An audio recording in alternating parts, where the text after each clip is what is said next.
Morning, everyone. Welcome to Coffee with Casey, where we talk about market conditions and market strategies. Where we're going to take a look at what the market is. You know, we made it one more trip around the sun. It was a bumpy ride, no doubt about it. It was a tough year.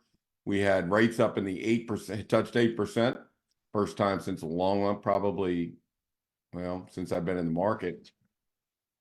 So it's been a tough year. We're gonna go over actually very briefly what happened and then where we're headed from here. It looks like this trip around the sun is going to be a little more enjoyable, hopefully a little more fun in this one. So let's go to what we did. Now, we launched yesterday a quick version of Coffee with Casey, which is called Market in a Minute, and that only lasts 90 seconds. So I come in and I go over inventory and interest rates, and next show I'll do success rates and pricing and all the rest of that stuff. So what we want to do is we wanted to give people a quick view without having to watch all Coffee with Casey. And basically, if this market is turning, and it will, you're going to hear it first on Market in a Minute and Coffee with Casey. So let's get into this. Basically what we talked about was last year we had a lack of inventory. People were not putting their homes on the market. So that lack of inventory is a pressure point on pricing. In other words, if there's not a lot of houses on the market, the pressure on pricing increases. So, we're going to look at this, but more importantly, we look at the trending of where the inventory is headed. So last year, down 20%. Right now, across the board, down about 31%. So it did not get better over the last 90 days, right? But what we're going to watch every week is the 30 days to see how we're doing in the last 30 days.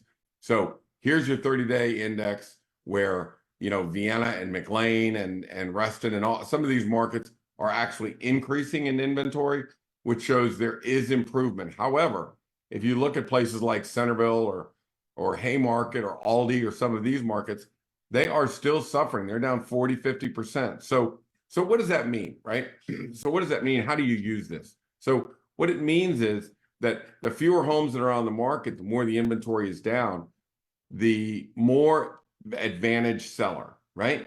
So if you go on the market, and I'll show you how you use this in actual transactions, but when you go on the market, you don't have a lot of competition. So you can be a little more aggressive with your pricing. You can be a little more aggressive with your negotiating. So a person will come to us and say, well, I'm either looking at, they put in a price on a house, a contract on a house. We need to know because we're going to go find, there's other houses we're looking at. And we look at them and go, where? There's two other houses on the market. They've been on the market for 50 days and 80 days. Both of them are horrible and overpriced. So don't play that card on us that, you're looking at another house. So again, what that does is it gives the realtor and the seller more leverage against the buyer. Now, let's say some of the inventory is out there and it may be a little heavy. Even though there's heavy inventory, doesn't mean it's good heavy inventory, right? We can still look at that and fine tune it down and know who your true competitors are. But the inventory is what crushed the real estate market. And I don't mean just realtors. I mean settlement and title companies, mortgage companies, anybody that has any movers, anyone that has anything to do with people selling their home and moving, their business was dramatically reduced last year. And I mean by 20, 30, 40%. So we'll keep an eye on this every week. It's extremely important when we're negotiating contracts. You'll see that every city has their own.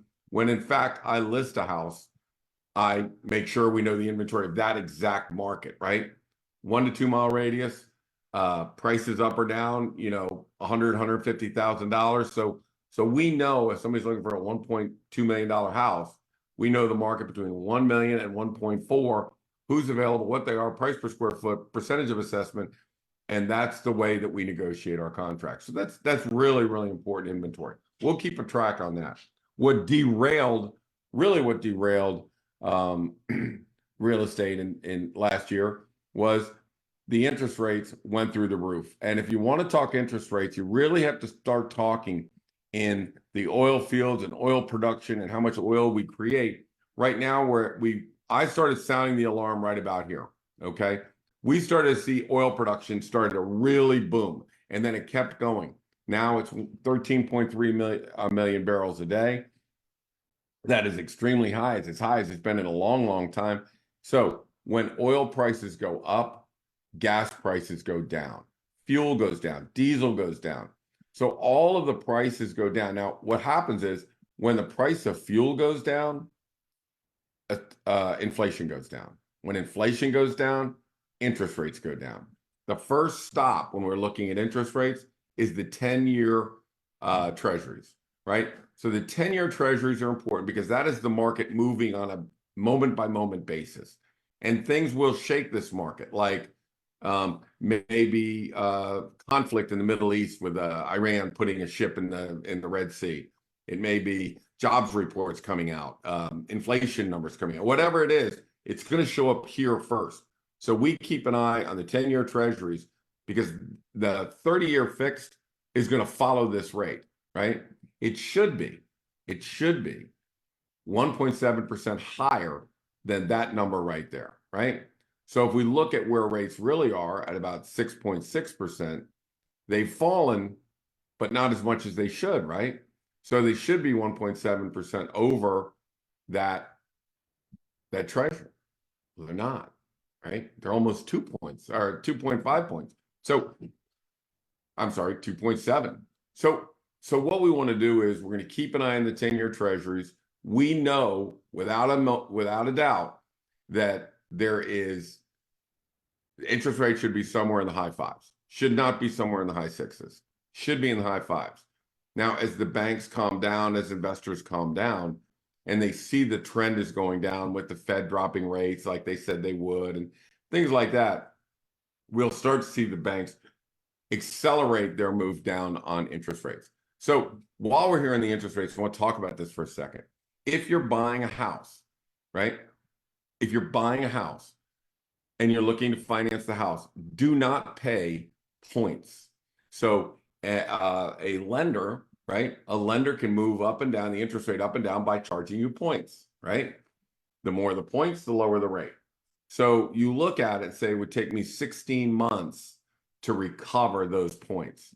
That's not the way you want to look at it right now. You want to just have just rates, no points. Pay no points right now. Because as the rates are going down, you're going to want to refinance that loan somewhere in the 12 to 18 month range. So you could start off right now with a 6.6, and you could easily end up with a 5.25, or even in the fours, within 16 to 18 months. So when you're using lenders, do not ask for a rate quote that has any points on it. Don't let them play that game with you. Just flat out, what's the interest rate? No points. I'll refinance it in 18 months. Do you know who music to the ears that is? The lender, because the lender knows they have built-in refis coming within 18 months. So the question is, what is the cost of a refi? In other words, if I got to refi it in a year and a half, what does that cost? The cost is about 1/8 of a point, right? So let's say you go from 6.75 to 5%. And you say, well, I don't want to pay a nickel to get this refinanced. Then your interest rate would be maybe 5 and 1/8. So that 1/8 of a point, that pays all the fees. So you can literally go from 6.75 to 5 and 1/8 at no cost. So my point to everyone is, you want to get ARMs if you can, pay no points, because we're in a dropping interest rate environment. And so that's the way you get your quotes. Now let's talk about the lenders. We have been in control of the market for quite a while. So we have not had a lot of financing contingencies. Towards the end of the year, with interest rates at 8% and the buyer pool was a little scarce, we took 4 financing contingencies. 2 kicked out. That's why we don't do financing contingencies. Because for whatever reason, one was at TD Bank. I've told you many times, I don't like using banks. I like using correspondent lenders who are the best, right? So sure enough, bank kicks out. On another one, they kick out. But we saved both deals. We got them both done. But remember I said that the last trip around the sun was a little rocky. Yeah, that makes it really rocky when that happens. So we want to avoid the financing contingencies. We don't want, and what happens is if you overprice your house and you don't respond to the market correctly, you're stuck with a home inspection or a financing contingency. So we really need to be thoughtful about how aggressive we are when we go after that. Okay. So let's just think about that. When you're doing your interest rates, when you're financing homes, how you're dealing with lenders. And again, we put a stop to the, you got to be a correspondent lender. You got to, if you want to do a contract, you've got to work with one of the correspondent lenders. They have multiple options. They have in-house underwriting. They're not a bank, a lot more flexible. So, even when we're taking financing now it's like, screw it. We're not taking any chances with any banks. Just stick with correspondent lenders. So First Heritage is who we use. A lot of the information I give you on financing is from a guy named Mike Filan, who's a senior VP at First Heritage. So if you're looking, you can get quotes, but you want to call Mike Filan at First Heritage. And I'm sure he's all over our website, but he's a rash on our website. But he is our expert, and we trust him. And he's the guy that gets the job done. So at least make sure he's one of the groups that's with you. So what do we got? We have inventory, and we have interest rates, and now interest rates are coming down. We have inventory that's starting to rise up, which is great. But understand this. When inventory is down, that is upward pressure on pricing. When interest rates are high, that is downward pressure on pricing. The two counterbalanced each other this year, and basically prices stayed the same throughout the year. Okay, pretty amazing. Now, what happens if inventory gets heavier? That's downward pressure on pricing. But interest rates are going down. That's upward pressure on pricing. So you see how the two of these work in unison with each other.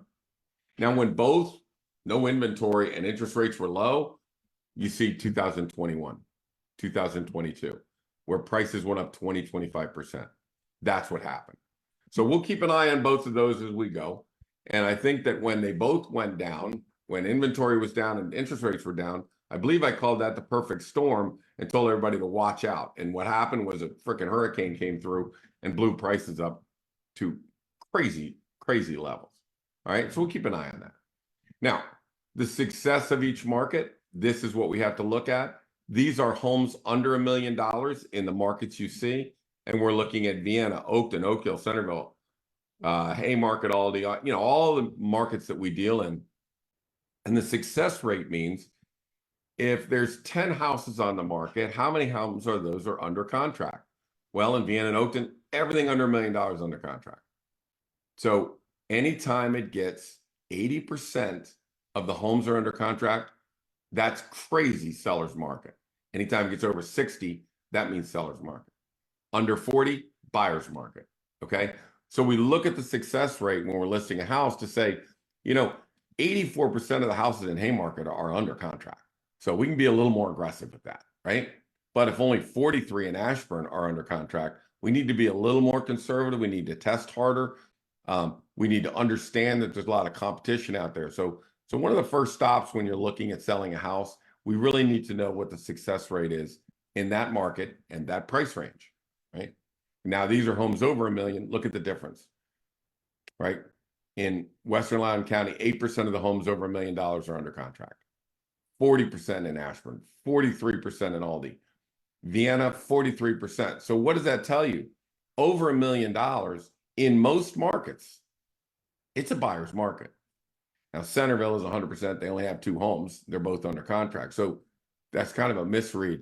But if you look across the board, we are in buyer's markets over $1 million. We're in sellers markets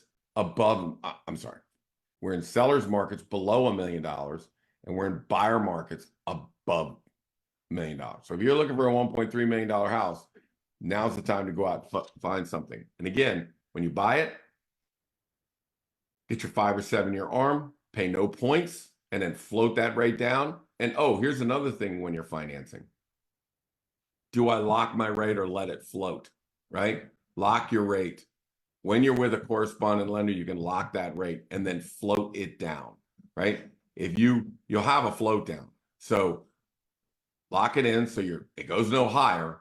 And then as rates go down, you'll start going down. So you can relock at a lower rate when the time comes. So just a tip again from Mike that buyers in this market lock it in and then let it float down. Okay.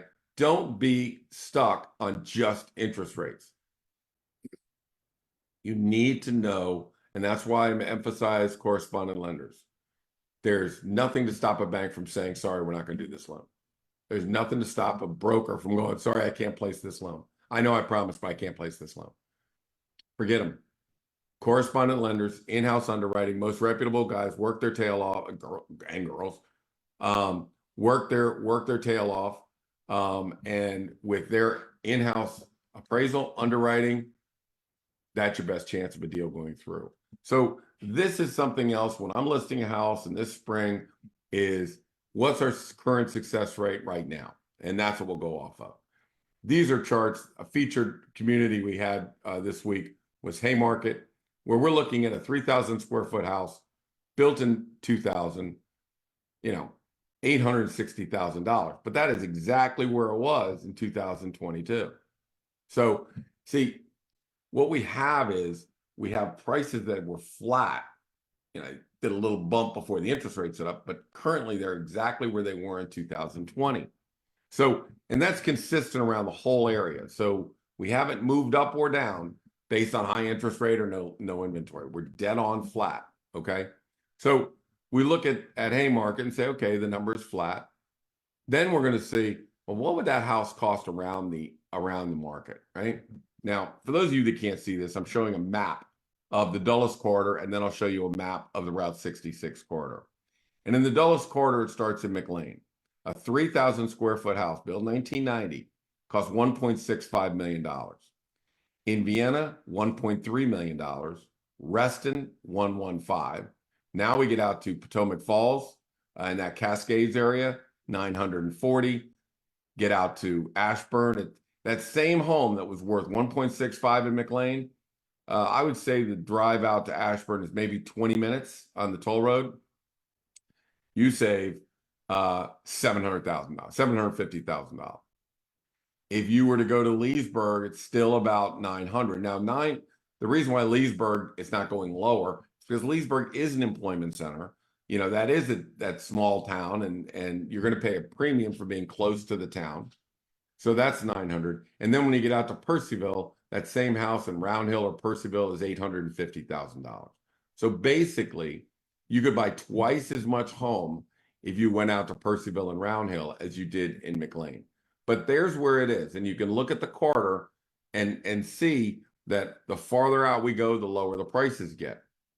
Now, again, remember, these are all 3,000 square foot homes built in 1990. But the farther out you get, usually that number is closer to 2,000. The year is 2,000 because they didn't build a lot in 1990. So now let's look down the Route 66 corridor. Again, we start in McLean at 165, Vienna at 13. Oakton and Vienna are dueling it out. It used to be $100,000 to $150,000 difference between a Vienna home and an Oakton home. Oh, boo on you. Let me get back to that spot because that's a good one. All right. So Vienna and Oakton, used to be like this. Now they're very close. Well, we need to know that when we're pricing houses, we need to know what is the average in Reston or in Oakton, what is the average in Vienna.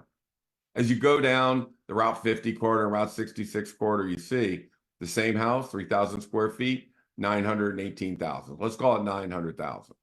So let's say there's a $400,000 difference between Vienna and Centerville. Let's say there's a $330,000 difference between the same house in Oakton versus Centerville. And then as you go down the road, you go all the way to $862,000 for that 3,000 square foot house. So that's clearly half the price of McLean. So, the things that we want to remember as we take this next trip around the sun is prices remain stable, interest rates are heading down, Inventory was down last year, which kept prices up, but now there are some markets that are starting to recover, and that's what we're going to watch on Market in a Minute. That's what we're going to watch on Coffee with Casey. Right this second, a little bit stagnant. It's a little stagnant because people don't really the real estate spring starts on January the 15th. So the action is going to start in about 10 days. And then it's going to fly. So we're either inventory is up or inventory is down. And we'll follow that every step of the way. But as far as pricing is concerned, it's right where it was. Hasn't gone up, hasn't gone down. We've given some tips for the buyers that are using financing. Only use correspondent lenders. Do not take any points when you're asking for quotes on your rate. Refinance it in 16 to 18 months. That cost will only be 1/8 of a point. So, when you go down, you could put that 1/8 of a point on the loan and pay 0 when you refinance. So those are the strategies. That's the market conditions and the strategies to start off the next trip around the sun, 2024. We'll be with you all year. Wednesdays, Julie will put it up sometime in the afternoon. And on Thursdays, you can catch me here at 10:30 in the morning. So you've listened to Coffee with Casey. My name is Casey Samson. You can reach me at 703-508-2535. And I'll tell you another thing that really we're looking forward to this year.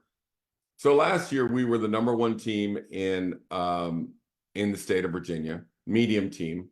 And again, there are small teams, there are large teams, and there are medium teams. Large teams, we don't feel are good because the principal is doing nothing but managing people, agents, back office, not selling houses.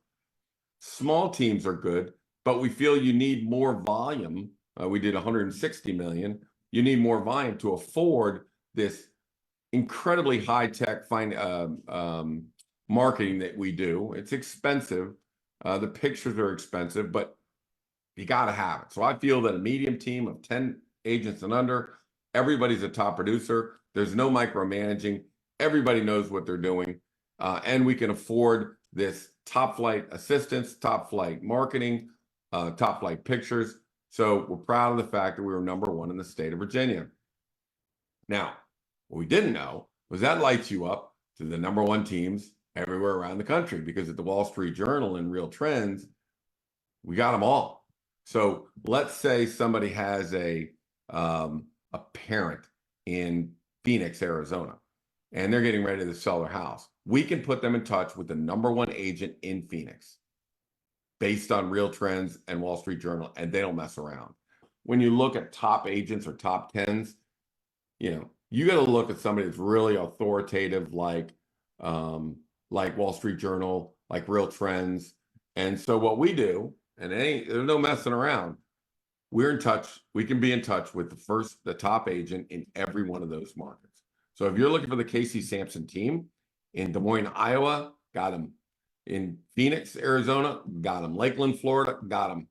So that is important, because I'll hear about somebody's house being on the market for 2 years or 3 years, or this and that. Look, not all realtors are the same. If you're going to operate in a market that has high tech, and yes, a lot of this AI stuff and all the marketing, if you're going to be with somebody like that, you need to have a top agent. The separation between people that get their license and do real estate and the real top professionals goes just like that. So you want your friends, family, business associates, and most importantly, yourself in the hands of one of the top teams in that area that knows what they're doing. Work with professionals. My name is Casey Samson. This has been Coffee with Casey. 703-508-2535. Or you can check out these podcasts or YouTubes or whatever Julie does with them at CaseySamson.com. We'll see you again next week at 10:30. Bye now.